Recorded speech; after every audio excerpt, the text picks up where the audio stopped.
The moment I'll never forget happened on a Saturday afternoon in my own living room, in the house I'd paid for in cash, sitting on a couch I'd bought with money I'd earned before my wife had ever heard the name of the industry she now worked in. Priya was hosting her friends, 4 of them, all wine glasses and laughter, and that particular kind of noise that only happens when women decide they're safe from judgment. I walked in from the garage still wearing the old gray t-shirt I'd had on since morning, the kind of shirt you wear when you've got nothing to prove to anyone. I'd been out there thinking, actually, just sitting with my thoughts, the way I'd been doing a lot in those 2 years since I stepped back from running the company. Quiet, content, not bothering anybody. I said hello, smiled, reached past one of them, a woman named Tiffany, who I'd met maybe 3 times, to grab a water bottle from the kitchen counter, and that's when Priya said it.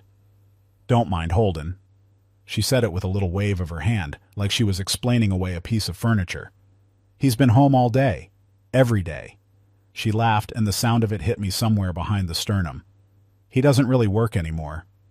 The room tittered, nervous laughs, the kind people give when they're not sure if they should laugh, but they follow the lead of whoever seems most confident. "Must be nice," Tiffany said.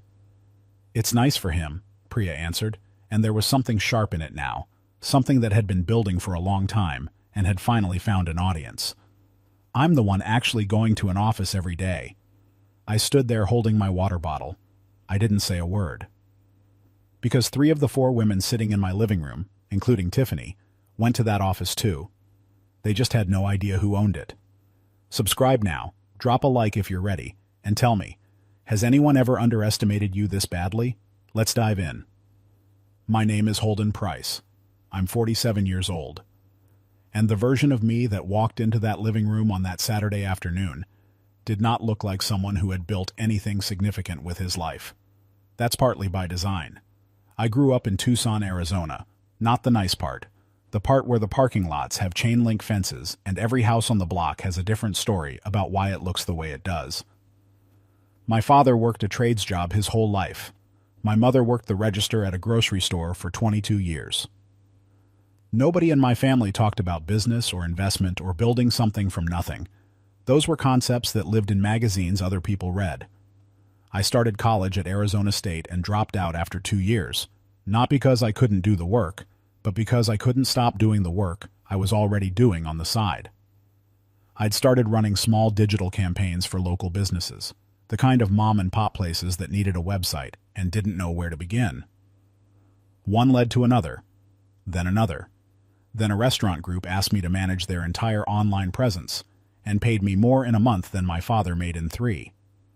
That was the moment I understood something had shifted. I was 26 years old and terrified and completely certain of what I was doing. Over the next 20 years, I built what became Price Digital, a mid-size marketing firm headquartered in Phoenix. By the time I stepped back from day-to-day operations 2 years ago, we had 60 employees and contracts with clients across the Southwest and into the Midwest.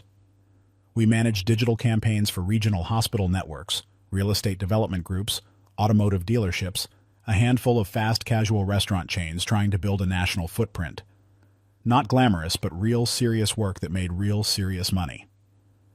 I stepped back because I could, because I'd spent 2 decades being the first one in the building, and I wanted to see what it felt like to be somewhere else. I installed Ryan Gerber as CEO, a man I'd hired as an account manager 11 years earlier and watched grow into one of the sharpest operational minds I'd seen. Ryan ran the company.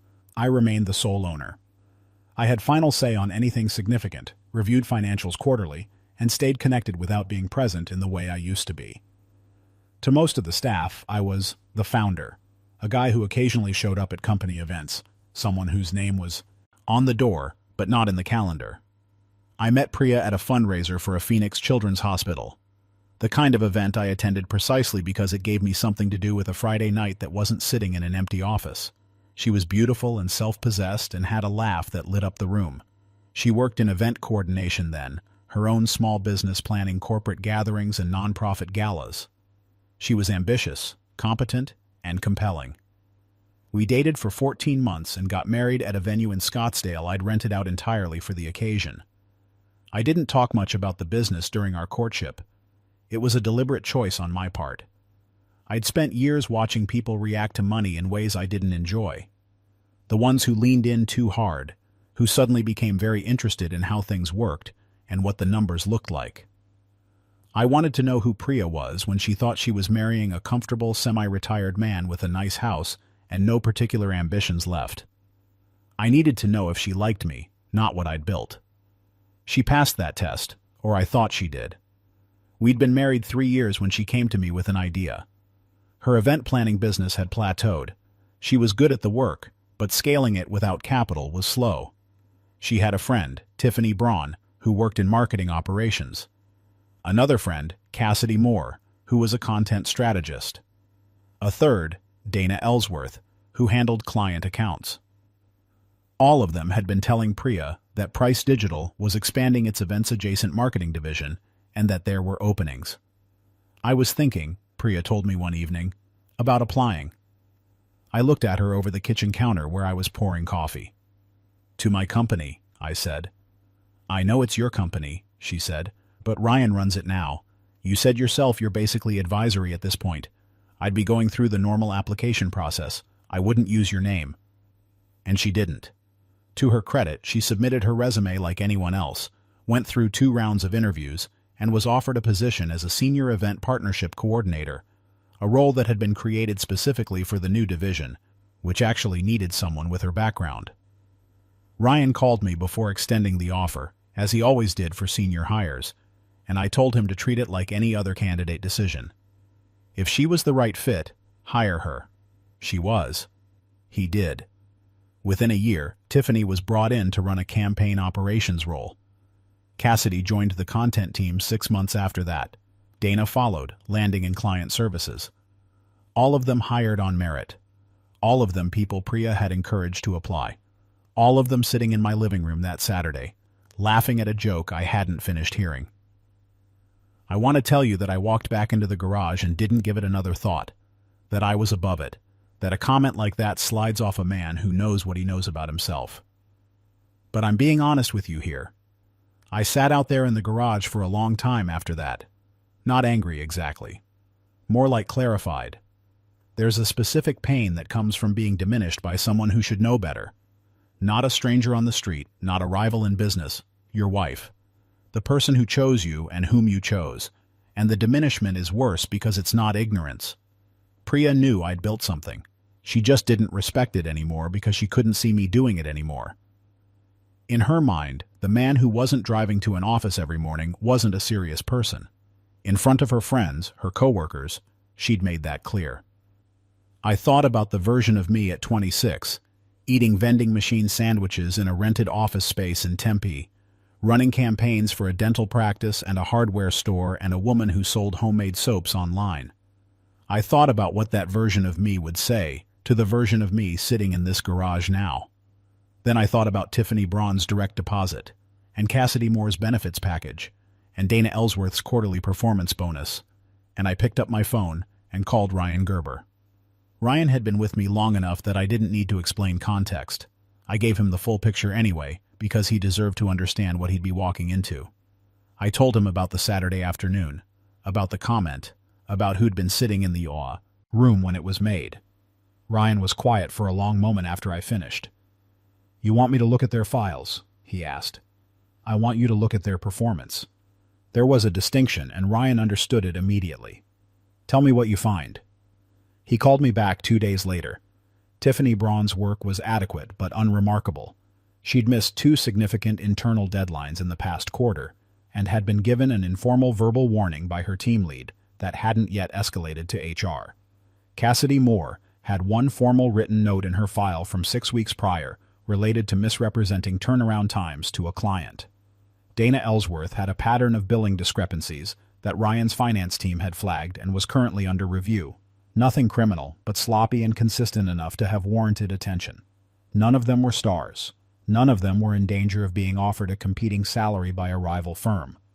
Priya's file was more complicated because Priya was actually good at her job.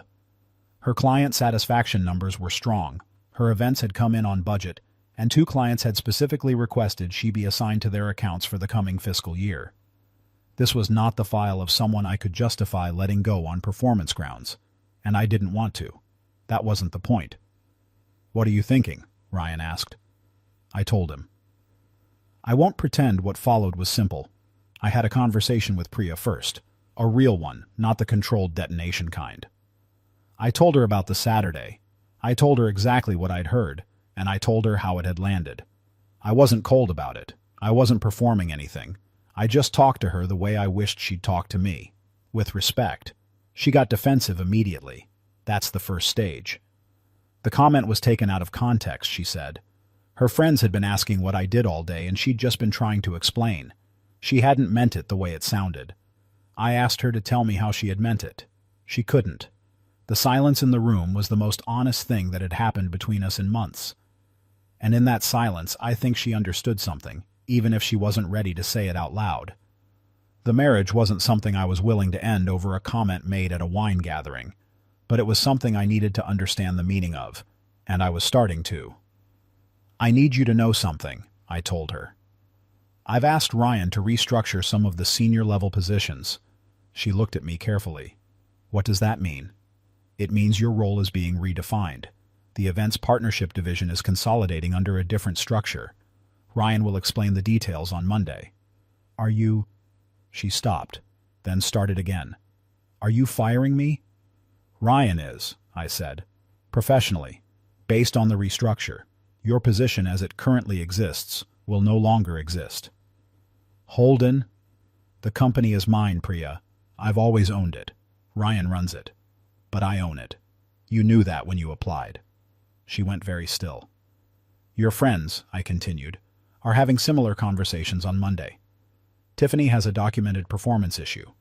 Cassidy has a client relations flag on file. Dana's billing discrepancies have been under review for weeks. These are legitimate business decisions. The color left her face in a way I'd never seen before. You can't... This isn't... She pressed her hands flat on the counter, steadying herself. This is because of Saturday. You're doing this because of a comment. I'm doing this, I said, because I run a company that requires accountable professionals in every role, and because I finally started paying attention to who was in those roles. Monday came like any other Monday at Price Digital, the kind of morning where the parking lot fills up between 8 and 8:30, where the coffee machine in the break room gets a workout, where people sit at their desks and pull up their calendars expecting a normal week. Ryan handled it the way only Ryan can, with precision and without drama. He'd prepared properly, involving HR at every step, documenting the performance rationale for each termination in a way that was airtight and fair. Tiffany was called in at 9, Cassidy at 10, Dana at 11. Each conversation was professional. Each one cited the documented record. Each one included a standard severance package prepared by HR, a packet of information about continuation of benefits, and a thank you for their contributions to the company. Priya was the fourth conversation. Ryan handled hers personally, as he had the others. The position was being dissolved as part of a structural realignment of the events marketing division. It had nothing to do with performance. He said that clearly and genuinely, because it was genuinely true. Her work had been strong. The decision was architectural. She received a package consistent with her tenure. I wasn't in the building. I don't believe in spectacle. The point was never the show of it. The point was the truth of it. That evening I was sitting at my kitchen table when Priya came home. She set her bag down near the door. She stood there for a moment without saying anything. I waited. All four of us, she said finally. Yes. On the same day. Ryan believed a clean break was kinder than a drawn-out transition. I agreed with him. She pulled out a chair and sat down across from me, and for a long stretch neither of us said anything. I thought about what she must be turning over in her mind, the geometry of the past 3 years, recalculating angles she thought she'd understood, the husband she'd described as a man who didn't really work anymore, who'd been home all day, who didn't have a job. They're going to think I knew, she said. Tiffany and Cassidy and Dana. They're going to think I knew you were behind this and I said nothing. Did you know? You know I didn't. Then you didn't. She looked at me across the table, and for the first time in a long time I saw something behind her eyes that wasn't pride or impatience or the particular kind of social performance I'd watched her hone over 3 years of marriage. It was something closer to grief. I didn't respect you, she said. She didn't say it like a question or an accusation. She said it like a woman reading a sentence aloud to hear what it sounded like. No, I agreed. You didn't. I didn't understand what you'd built. I thought... She stopped, started again. I think I started measuring you by what I could see, and I couldn't see anything. You were just here. And I was going to an office every day and working and building something, and you were just here. In the house I own, I said. In the city where I built a company that employs 60 people, including, until today, your 3 closest friends. She flinched at that. Good. I'm not going to tell you that comment didn't matter, I said. It mattered. The comment mattered, and the fact that you made it in front of an audience mattered. The fact that 3 of the 4 women in this room were people you'd encouraged to build their careers at a company whose owner you were publicly dismissing. That mattered. Not because it hurt my feelings, Priya. Because it told me something true about what you think of me. And I needed to know that. She was quiet for a long time. Is our marriage something you're ending? She asked. I looked at her, looked at the woman I'd married at a venue in Scottsdale, who'd laughed a laugh that lit up a room, who had been good at her job and terrible at seeing the full picture of her own life. I don't know yet, I said honestly. I think we need to find out what this is before we decide what to do with it. What happened in the weeks after that Monday is something I'll come back to, because it matters. But first, I want to tell you about a phone call I got from Ryan 2 weeks after the restructure. He'd had a conversation with one of the clients whose account had been handled by the Events Partnership Division, a real estate development group based in Tempe that was expanding into commercial projects in Scottsdale and Gilbert. They'd been satisfied with the events coordination work, but were looking to expand the scope of the relationship, moving into a full digital campaign that would require more integrated strategy. Ryan had asked them directly what they were looking for. They said they wanted to speak with the owner. Ryan called me. I went into the office for the first time in 4 months. Sat in a conference room with a glass wall looking out over the Phoenix skyline, drank coffee from the machine I'd bought for the break room 6 years ago, and talked strategy with the development group that was going to become one of our largest accounts of the year. Afterward, Ryan walked me to the elevator. You know what's funny? He said. You've been gone 2 years and this place runs like you never left. That means you've been doing your job right, I said. He smiled at that. The staff was surprised to see you in the building. I'll bet. Cassidy's replacement starts next week, he said, because Ryan never wastes an opportunity to brief me. The new event structure is already showing cleaner margins, and the client services thing with Dana was messier than we expected.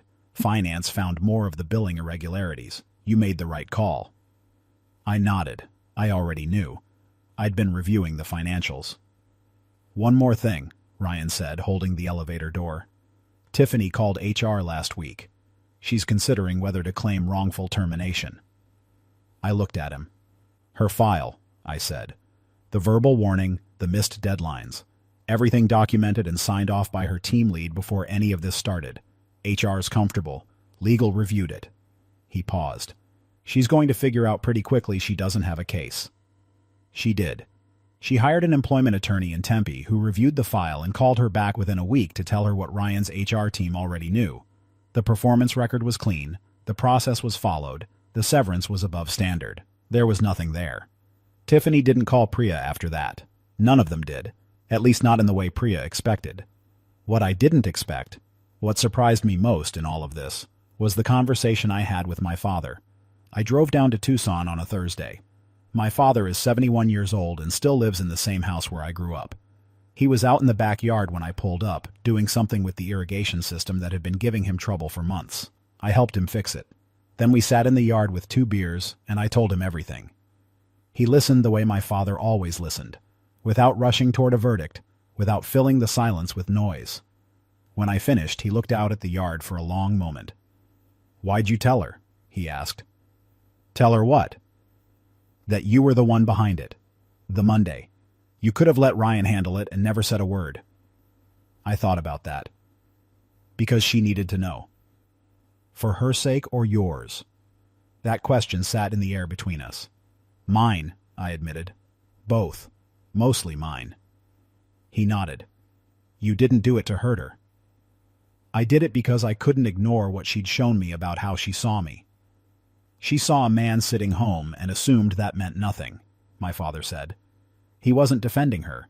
He was just stating the thing plainly, the way he always did. People do that. They measure by what they can see. Your grandfather did it to me when I started, said I was just going to run myself into the ground.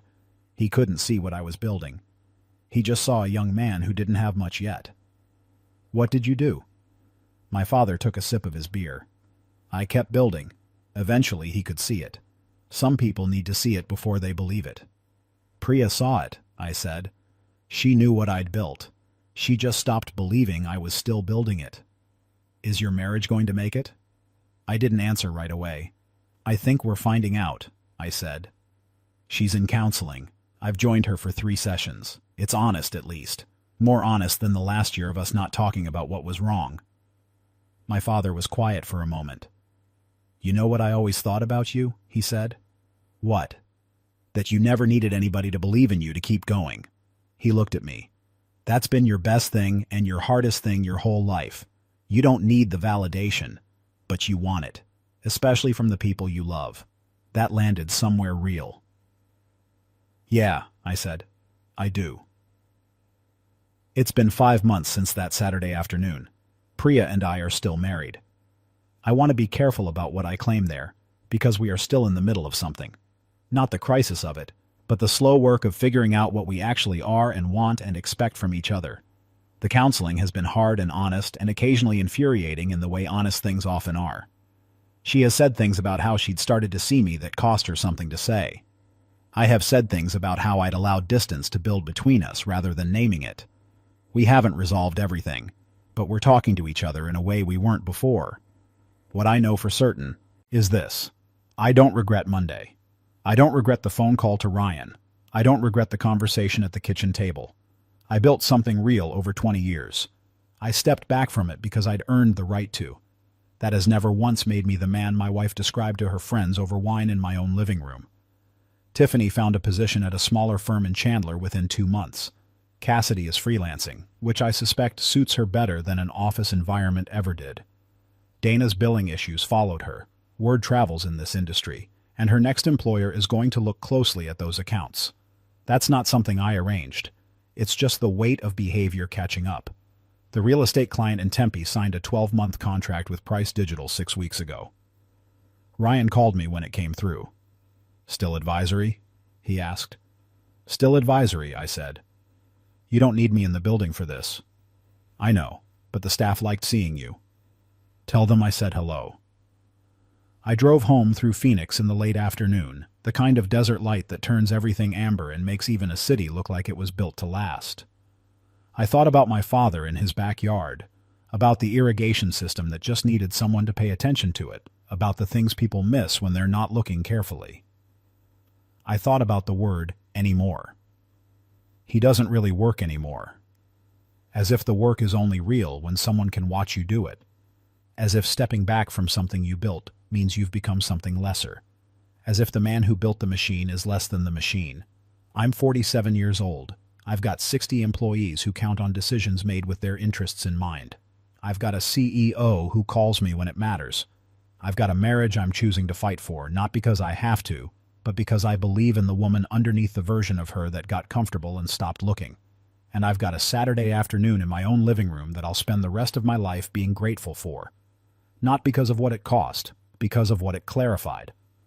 Sometimes the people who underestimate you do you a favor. Sometimes you need to see exactly what someone believes about you before you can make honest choices about what happens next. My name is Holden Price, and I own the company. This is the ultimate reality check. Priya made the fatal mistake of confusing quiet success with lack of ambition. She saw her husband in a gray t-shirt and forgot that he was the one who built the entire company she worked for. Holden didn't react with noise, he reacted with logic. He reminded everyone that you don't have to be in the building every day to be the one in charge. He didn't just reclaim his respect. He forced his marriage to finally be honest. The takeaway? Never let your success become so quiet that people forget you're the one who built the room they're standing in. Silence is a luxury you earn, but respect is a boundary you must always defend. Holden Price didn't just own the company, he owned the truth.